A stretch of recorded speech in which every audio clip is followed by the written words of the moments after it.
Good morning students.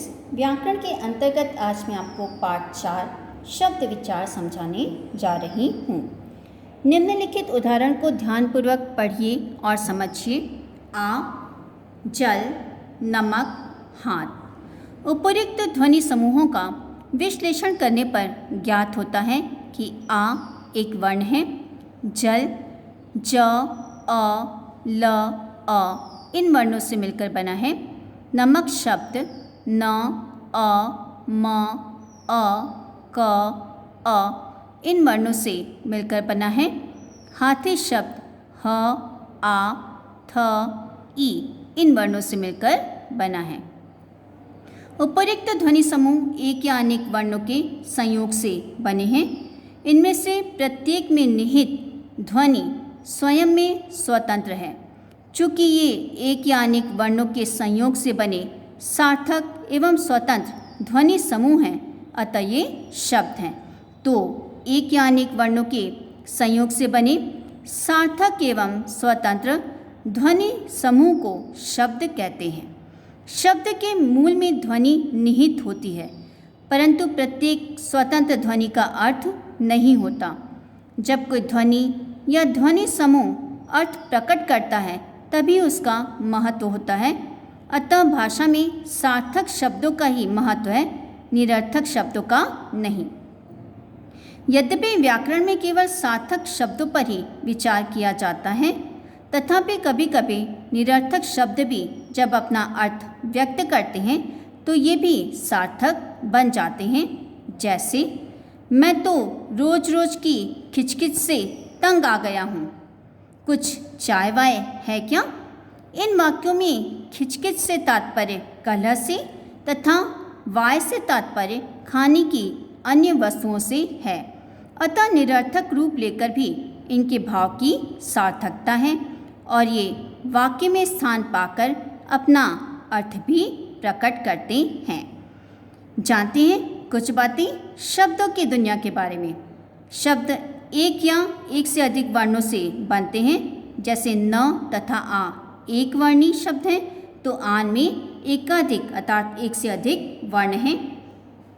प्रत्येक शब्द अपना विशेष अर्थ रखता है। जैसे जल, पानी, अम्बु, वारी ये पर्यायवाची शब्द हैं, लेकिन प्रत्येक का अपना प्रभाव क्षेत्र थोड़ा अलग है। वाक्य में प्रयुक्त होने पर शब्द व्याकरण के नियमों में बंध जाता है और वह पद कहलाता है। भाषा में नए शब्द आते हैं और पुराने शब्द विदा भी लेते रहते हैं। शब्दों के मेल से वाक्य और वाक्यों के मेल से भाषा बनती है। शब्द के भेद स्रोत या उत्पत्ति के आधार पर शब्द के भेद। इस आधार पर हिंदी शब्दों को 5 वर्गों में बांटा गया है। पहला तत्सम शब्द। संस्कृत के वे शब्द जो हिंदी में बिना किसी परिवर्तन के प्रयोग हो रहे हैं उन्हें तत्सम शब्द कहा जाता है। तत् का अर्थ होता है उसकी, सम का अर्थ होता है समान अर्थात उसी संस्कृत के समान। तो संस्कृत के वे शब्द जो ज्यों के त्यों हिंदी भाषा में भी प्रयुक्त होते हैं उन्हें तत्सम शब्द कहा जाता है। कर्ण, अक्षी, दंत, हस्त, क्षेत्र, पत्र इत्यादि शब्द इसी श्रेणी में आते हैं। तद्भव शब्द। संस्कृत के शब्द जब घिसते घिसते या अन्य भाषाओं और बोलियों के प्रभाव से अपना रूप बदल लेते हैं तो वे तद्भव शब्द कहलाते हैं।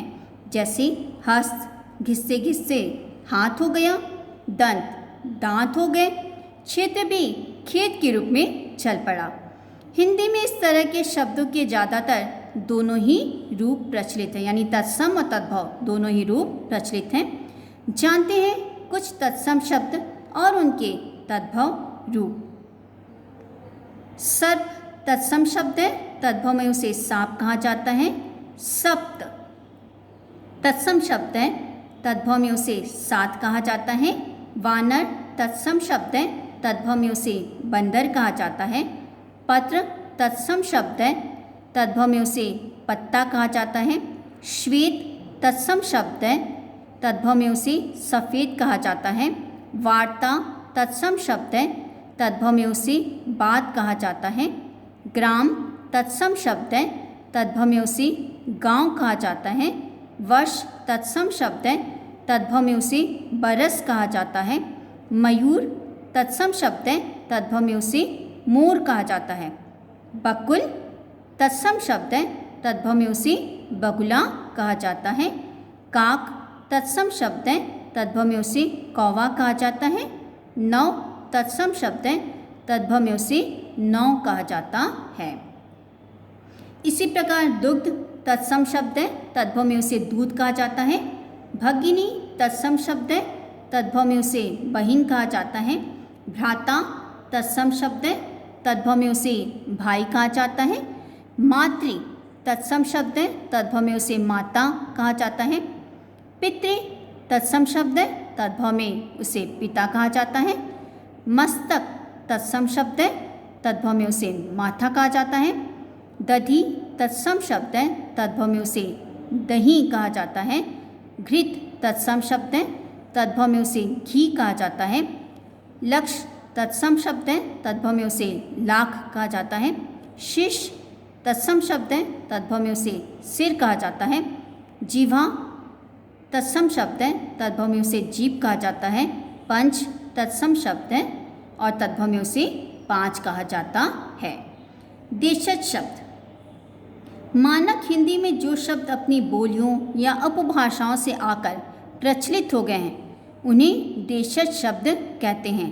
जैसे खाट, खटोला, लोटा, लुटिया, भोपू, जूता, पगड़ी, खिचड़ी, गड़बड़, ठुमरी, टट्टू, झोला, झोली, पतीला, तेंदुआ, कटोरा, कटरा, फुनगी, अंटा, ठीठ, कबड्डी, डिब्बा, डिब्या, रोटी, पिल्ला आदि शब्द देशज शब्दों की श्रेणी के में आते हैं।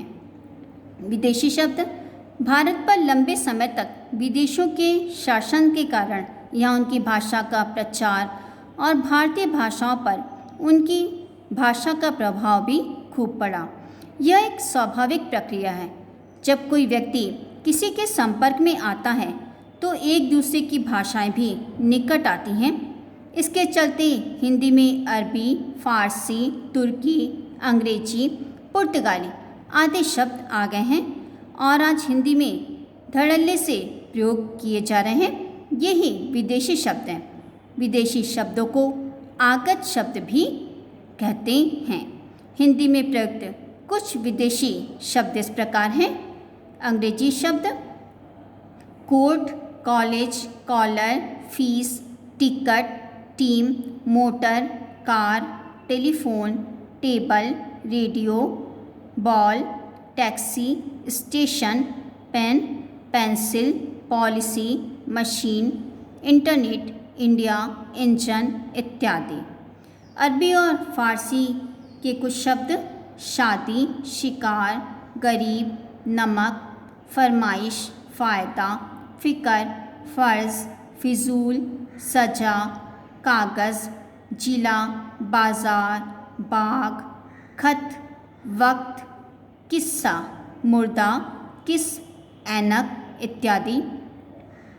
तुर्की और पुर्तगाली भाषाओं के कुछ शब्द तोप, तंबाकू, तौलिया, कुली, अचार, चाकू, कैंची, गलीचा, गमला, गोदाम, बाल्टी, फीता, पलटन इत्यादि।